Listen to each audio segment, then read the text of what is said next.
Merci Aurélie et Anaïs pour vos explications. C'est très clair. Mais je me pose encore une question. J'entends parler de l'effet de serre et de la planète qui se réchauffe. Mais que se passe-t-il réellement? Je ne suis pas sûre de tout comprendre. Qui pourrait m'expliquer? Bonjour, je m'appelle Lenka et je viens de l'école de Thieuzy où nous luttons contre ce problème. Les gaz qui entourent la planète sont comme une couche de vêtements qui la protège contre le froid. Tous ces gaz permettent de garder la chaleur qui vient du soleil. Un peu comme dans une serre en verre où il fait vraiment bien chaud et où le jardinier peut faire pousser des tomates, d'où le nom effet de serre. Et tous ces gaz autour de la Terre, bien sans eux, il ferait vraiment très froid. C'est donc un phénomène naturel. Mais pourquoi parle-t-on de réchauffement de la planète? Le problème, c'est que les hommes rejettent des gaz à effet de serre. Et tous ces gaz à effet de serre réchauffent la planète, ce qui devient très désagréable pour tous les êtres vivants qui vivent sur la Terre. Un peu comme si tu ajoutais 3 pulls au-dessus de tes vêtements et que tu ne pouvais plus les enlever.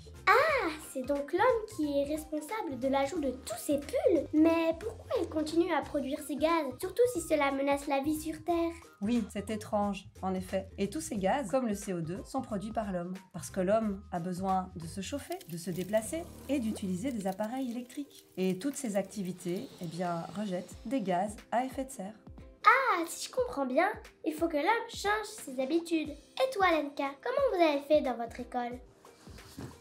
Eh bien, dans notre école, tout le monde s'y est mis. Les parents, les enfants, les professeurs, la direction. On a eu un sacré boulot. On a participé à un super projet qui s'appelle École Logique WAPI. Et j'ai une bonne nouvelle pour vous.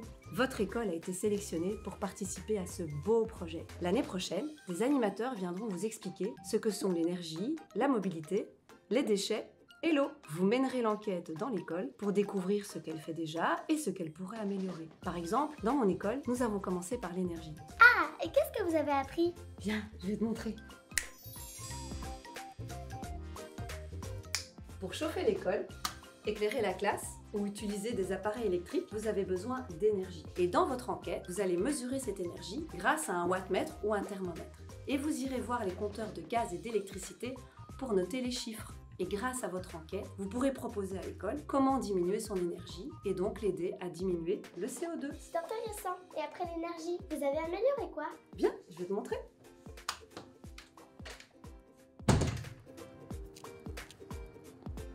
Dans notre école, on s'est rendu compte que les poubelles débordent de déchets.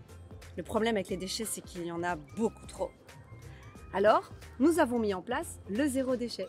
C'est super chouette parce qu'on trouve plein d'idées pour en faire le moins possible. Par exemple, à l'école, tous les élèves apportent leur repas dans une boîte à tartines et boivent dans une gourde. Ça permet d'éviter 20 bouteilles en plastique ou 20 emballages de tartines pour la classe. C'est génial! Je suis sûre que vous aussi, vous allez trouver plein de solutions pour diminuer ces déchets. Ah, c'est super! Et que peux-tu nous apprendre sur la mobilité? Viens, allons voir. Pour se déplacer, l'homme utilise différentes sortes d'énergie. Certaines polluent et d'autres pas. Savez-vous laquelle pollue? La voiture, bien sûr. Par contre, le vélo, la marche à pied, la trottinette ne polluent pas. Ils n'émettent pas de CO2. Ils ne rejettent pas de gaz à effet de serre. Bien sûr, venir à pied ou à vélo à l'école, ce n'est pas toujours possible. Tout dépend où vous habitez. Mais vous réfléchirez comment améliorer vos déplacements et vous verrez, c'est très amusant. Ah, je n'en doute pas. Je parie que le dernier projet dont tu vas nous parler est l'eau. Oui, allons-y.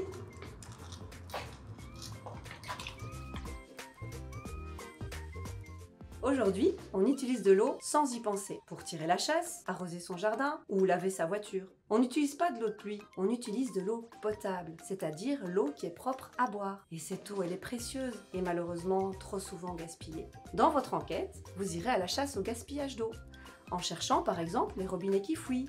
Et vous trouverez des actions pour éviter tout ce gaspillage. Vous deviendrez des protecteurs de l'eau. Je compte sur vous.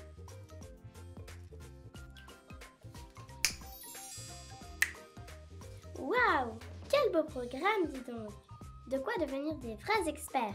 Est-ce qu'en suivant ce programme, les enfants deviendront eux aussi des super-héros du climat comme toi?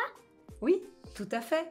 Et vous aussi, à votre tour, vous pourrez aider d'autres écoles vivement l'année prochaine pour démarrer ce beau projet. Et surtout, n'oubliez pas, Notre planète Terre compte sur vous!